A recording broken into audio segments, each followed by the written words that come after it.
Hey, hold up. Fred made this?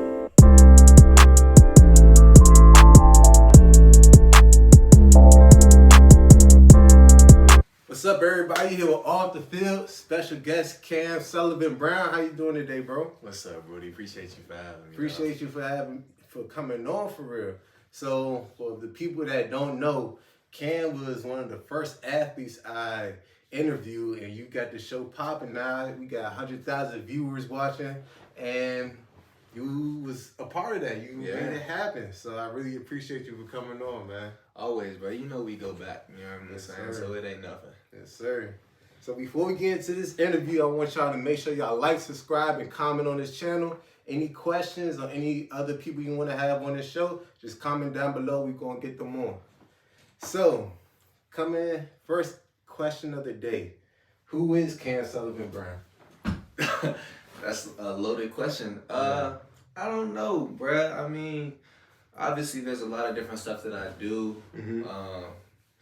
I wouldn't say none of the stuff that I do is who I am. I mean, you know me from off the field. You know me from high school, so you know I'm a goofy guy. Obviously, there's a lot of passion that I have: football, music, acting, modeling, all of that stuff. So it's kind of just a whole bunch of different stuff thrown together, and that's me, I would say.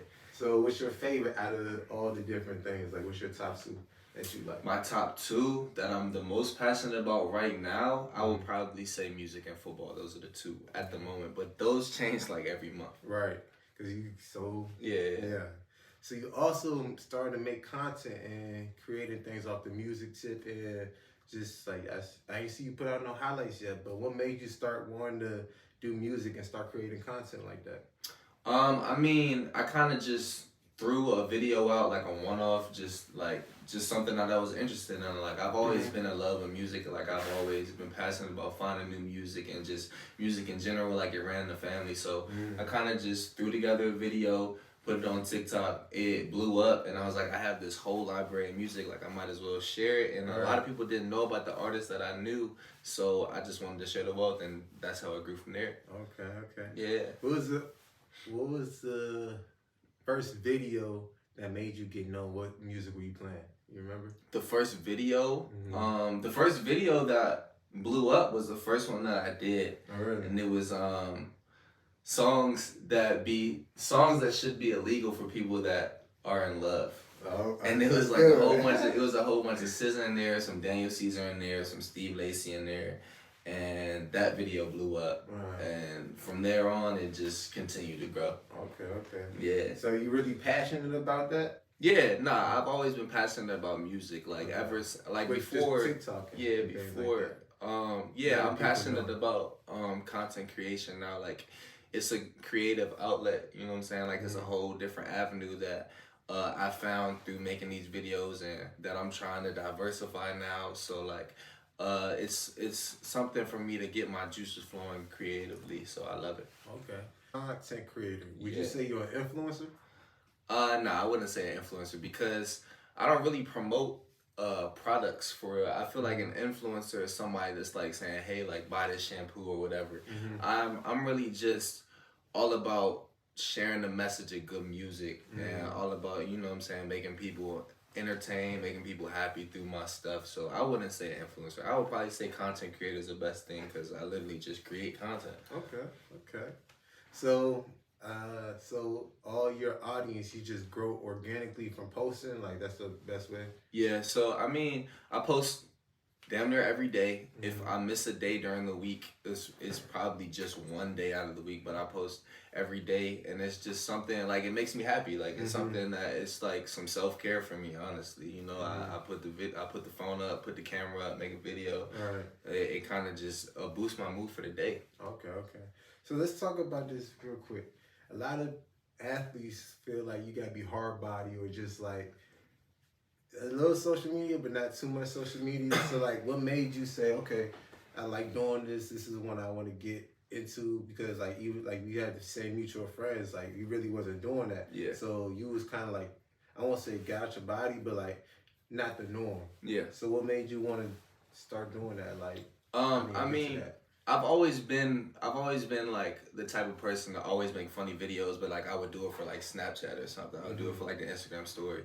But initially, like, I wanted my social media presence to be outside of football. So like, if you look at my TikTok has nothing about football on there. Like, and my Instagram really doesn't have a lot about music on there, and I kind of did that way on purpose because I want people to enjoy my content for the content, not just because they like me on the football field.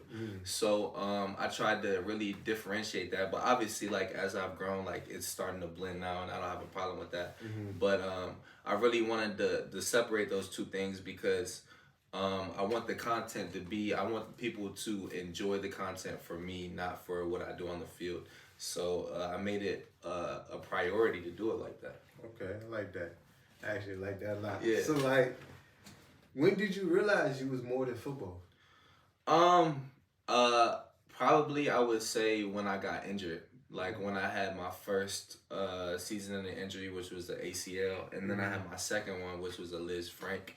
So when I was injured, obviously when I'm out for the season, I can't play football, so I gotta find different things to do, you know, to fill my time, like, without where I'm not doing rehab or I'm not doing workouts. So that's where I kind of found more of my passion. That's where I found my passion for acting and modeling and stuff like that.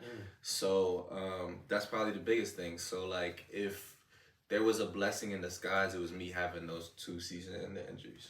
So this happened when you was in college at Penn State, correct? Yeah. Okay.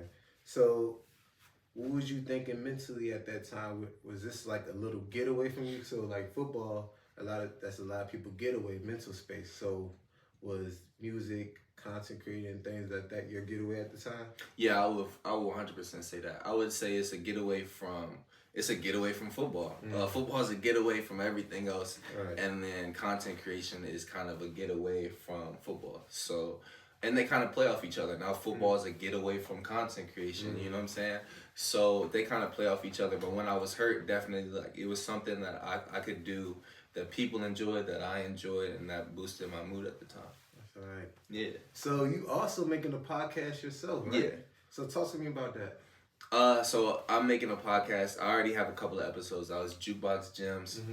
It's another thing, just sharing good music, shining light on underappreciated artists. You know, that's what I enjoy doing. That's what I love to do. And why not? I have this audience. I might as well just share the wealth. So it's about me just interviewing artists, producers, other influencers and stuff music influencers, you can quote unquote say, and have them come on, share their favorite songs, and just put people on gems. I like that.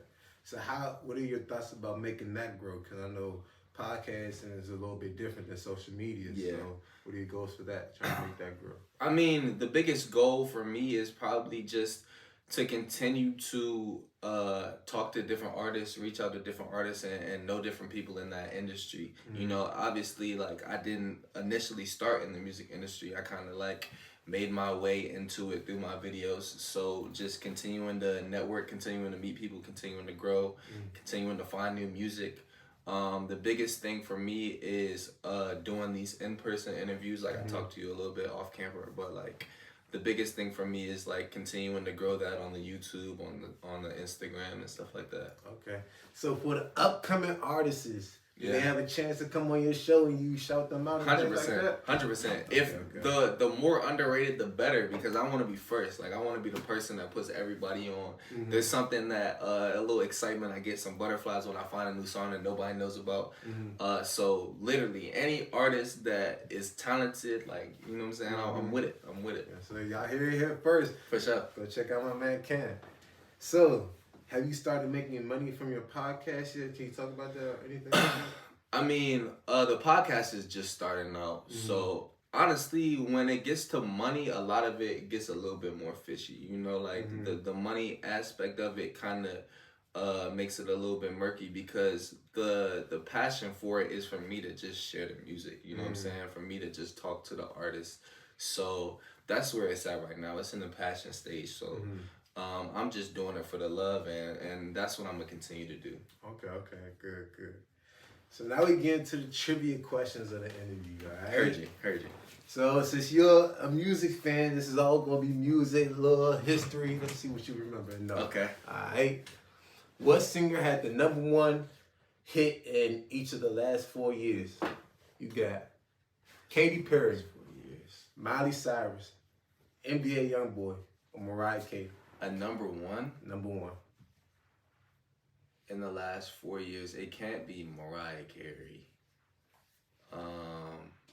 It can't be Katy Perry. Honestly, how many number ones does YoungBoy have? 4 years? Mhm. 4 years. What was 4 years ago? I'm sorry. In the last 4 decades. 4 I'm sorry. decades? 4 decades. 40 years? Yeah, 40 years. But only one of them had a hit though. Only one. in the last 40 years.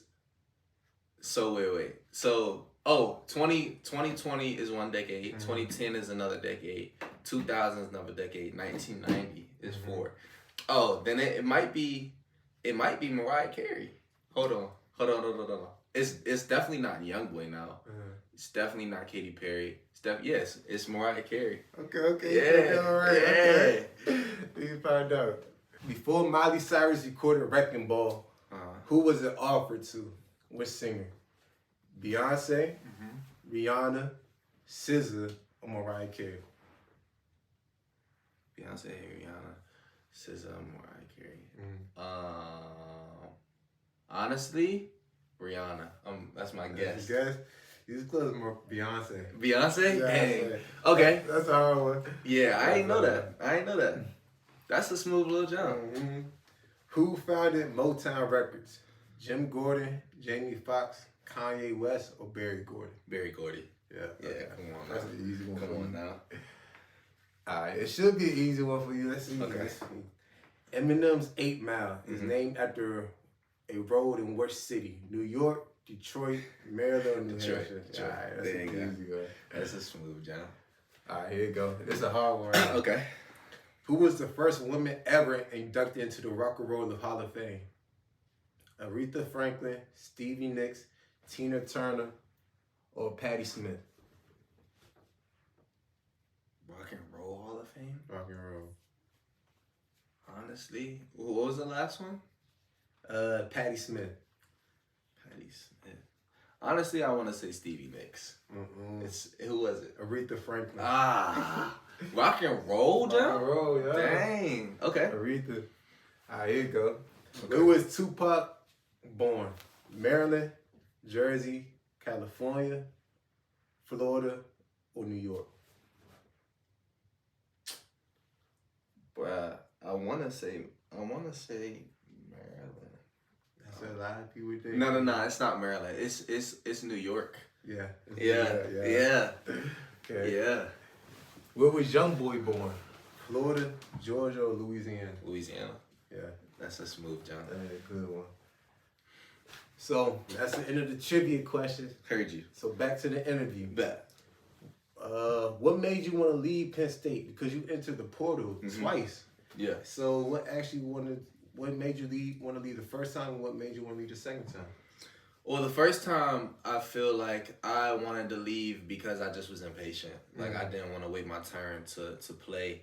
I was about to leave my redshirt freshman year, and I was playing my redshirt freshman year, but I wasn't playing enough for me to like feel comfortable. So that's why I went in the first time, but I eventually ended up coming back because the transfer portal wasn't the same. Like you had to sit out a year if you hadn't graduated, and I hadn't graduated.